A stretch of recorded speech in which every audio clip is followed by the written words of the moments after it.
இது பண்ணிடக்கூடாது. இருந்தாலும் ரசூலுல்லாஹ் தொழுகைக்கு வருகிற பொழுது தன் மனைவியோடு அன்பு முத்தங்களை பரிமாறிட்டு தான் பள்ளிவாசலுக்கு வருவாங்க.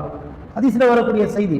சின்ன சின்ன விளையாட்டுகள் நாம குடும்பத்துக்குள்ள நம் மனைவி கிட்டையோ நம் பெற்றோர்கள் கிட்டையோ குடும்ப உறுப்பினர்கள் கிட்டையோ நாம் அப்படி விளையாடுகிற பொழுதுதான் இதுதான் ஒரு அற்புதமான குடும்ப கட்டமைப்புக்கு அடித்தளம்.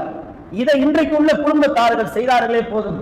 எந்த ஜமாத்திலும் எந்த குடும்பம் கை கட்டிட்டு நிற்காது.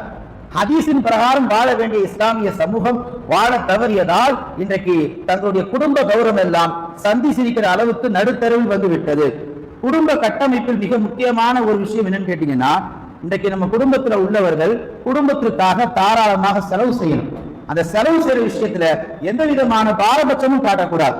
அதே போல இல்லற வாழ்க்கையிலும் கூட தன் மனைவியோடு சகஜமாக ஒரு கணவன் இருக்க வேண்டும். பெரும்பாலான இல்லற வாழ்க்கை எல்லா நாளும் ஒரே நாளா போகாது. கணவன்